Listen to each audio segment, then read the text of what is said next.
Hey, Kris back with another Through the Prism of Chrism videocast. We've been sharing now, 3 weeks on Watch Your Mouth because there's so much to say on this subject. Shared a couple of days ago on television.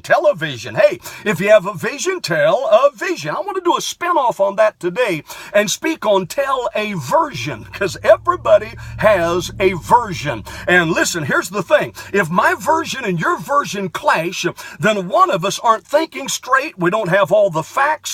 Our memory doesn't serve us right, or else somebody's telling a lie. And that's what I want to speak on, because whether it's a fib, a little white lie, a big fish story, or an all-out whopper, they all fall under commandment number 9, which says, thou shalt not bear false witness against thy neighbor. And that's when it's most egregious, is when it's against your neighbor.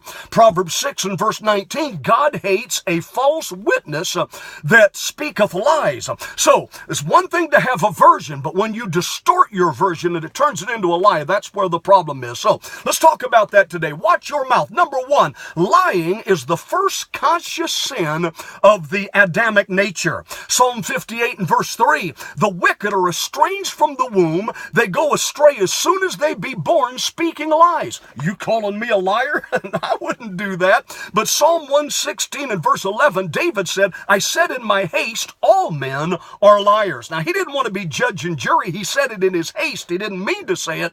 But the truth is, even spiritual people can be deceived. You know, the more a man has to lose, the more chance there is that he's going to lie to cover his tracks and preserve himself. Jesus said, he that loses his life for my sake, the same shall find it.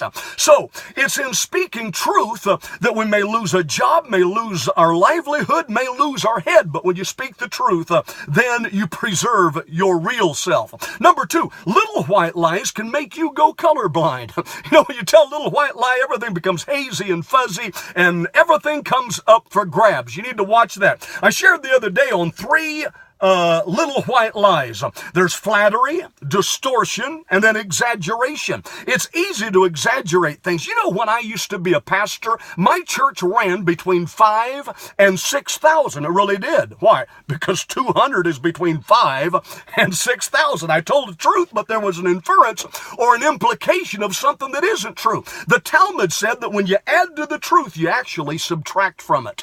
So number 3, bending the truth leads to curvature of the spine. We need men of God with backbone that can stand up and say, thus saith the Lord. But if you don't walk in the truth and live truth and speak truth and people believe that you're telling the truth, there's no effectiveness. And then number 4, half-truths do not make a whole truth. Let me say it this way. Half plus half equals a whole, right? But if you take a half-truth and a half-truth, it does not make a whole truth. It doesn't work that way. Let me share something about our modern fake news. You know, you're hearing a lot about fake news today. Listen to this report. Nothing can now be believed which is seen in the newspaper. Truth itself has become suspicious by being put into that polluted vehicle. I will add that the man who never looks into a newspaper is better informed than he who reads them, inasmuch as he who knows nothing is nearer to the truth than he whose mind is filled with falsehoods and errors.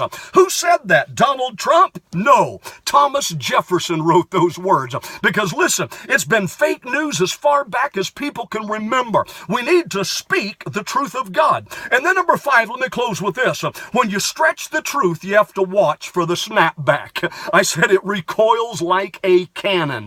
One of the most haunting scriptures in the Bible is Revelation 21 and verse 8, where it says, all liars shall have their part in the lake which burns with fire and brimstone, which is the second death. Did you hear that? All liars. Now we have to watch our mouths. Or the way we used to say it when we were kids, liar, liar, pants on fire.